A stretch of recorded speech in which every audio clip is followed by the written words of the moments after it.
দিনাজপুরের বীরগঞ্জে আলোচিত বিদ্যা হত্যাকাণ্ডের রহস্য উন্মোচন করেছে বীরগঞ্জ থানা পুলিশ।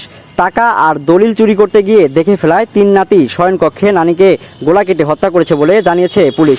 এ ঘটনায় তিন নাতিকে গ্রেপ্তার করা হয়। গত মঙ্গলবার দুপুরে দিনাজপুরের পুলিশ সুপার শাহ ইফতেখার আহমেদ তার কার্যালয়ে সংবাদ সম্মেলনে এ তথ্য জানান। অধিকতর জিজ্ঞাসাবাদের মাধ্যমে তাদের কাছ থেকে বাকি যে লুণ্ঠিত টাকা এবং স্বর্ণালঙ্কার উদ্ধার করার চেষ্টা করব।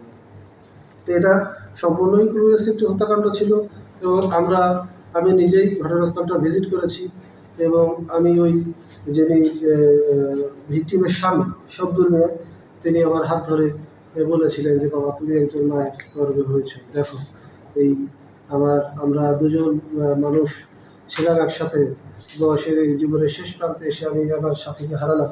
তো এটা আসলে খুব টাচি একটা বিষয় ছিল। আমাদের এই টিনের চৌকস কৌশলী তদন্ত এবং তাদের যে দক্ষতা, এটাকে তারা সর্বোচ্চ করে দিয়েছে, যে কারণে আমরা এই 6 তারিখের পর থেকে আজকে 25 তারিখ আপনাদের সামনে আমরা এই ঘটনাটি আমরা উদ্ঘাটন সহ আসামি আটক সহ আমরা আজকে উপস্থাপন করতে সক্ষম। পুলিশ সুপার জানিয়েছে, গত 6 জুন নিজ শয়নকক্ষে জবাই করে হত্যা করা হয় 75 বয়সের বৃদ্ধা রেজিয়া বেগমকে। হত্যার ঘটনাটি প্রথমে ক্লুলেস ছিল, কিন্তু তদন্তের একের পর এক বেরিয়ে আসে এ খুনের চাঞ্চল্য তথ্য। চুরি করতে আসা নাতিদেরকে দেখে ফেলায় এই হত্যাকাণ্ডের ঘটনা ঘটে। রেজিয়া বেগম বীরগঞ্জ উপজেলার ধনগাঁও পশ্চিম পাড়া শব্দুল মিয়ার স্ত্রী। পুলিশ সুপার আরও জানান, ঘটনার রাতে পরিবারের সদস্যরা ঘুমিয়েছিলেন। রাতের কোনো এক সময় কয়েকজন বৃদ্ধার ঘরে প্রবেশ করে।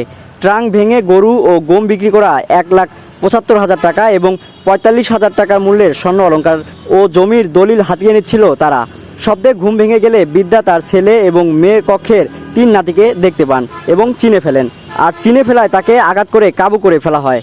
এক পর্যায়ে ধারালো দা দিয়ে জবাই করে হত্যা করার পর মরদেহটি খাটের উপর ফেলে রেখে পালিয়ে যায় তারা। এ ঘটনায় প্রথমে ক্লুলেস হিসাবে মামলা করেন বৃদ্ধার ছেলে সুনু মিয়া। তদন্তে নেমে তথ্য প্রযুক্তি ব্যবহার করে প্রথমে বৃদ্ধার দেবর আব্দুল মিয়ার ছেলে জাকির হোসেনকে আটক করে তারা। তার দেওয়া তথ্য মতে বৃদ্ধার আরেক দেবর রেনু মিয়ার ছেলে হাসিম মিয়া এবং মেয়ে পক্ষের নাতি রমজান আলীকে আটক করার পর হত্যার রহস্য উন্মোচন হয়। আটক 3 নাতির দেওয়া তথ্য মতে হত্যাকাণ্ডের ব্যবহৃত দা ও লুণ্ঠিত করা জমির দলিল উদ্ধার করেছে বীরগঞ্জ থানা পুলিশ। এছাড়া সম্মেলনে অতিরিক্ত পুলিশ সুপার মমিনুল করিম ও বীরগঞ্জ থানার ভারপ্রাপ্ত কর্মকর্তা ওসি মুজিবুর রহমান ও ডিবি পুলিশের ওসি সোহেল রানা প্রমুখ উপস্থিত ছিলেন। কারা কিভাবে হত্যা করে ফেলে রেখে যায় কোনো সূত্রই ছিল না পুলিশের হাতে। ঠিক এমনই একটি ক্লুলেস মামলার রহস্য উদ্ঘাটন করেছে বীরগঞ্জ থানা পুলিশ। এই মামলার রহস্য উন্মোচন করায় বীরগঞ্জ থানার officer in charge OC Mujibur Rahman এখন বীরগঞ্জে প্রশংসায় বাড়ছেন। সুজন শেখ, বীরগঞ্জ, দিনাজপুর।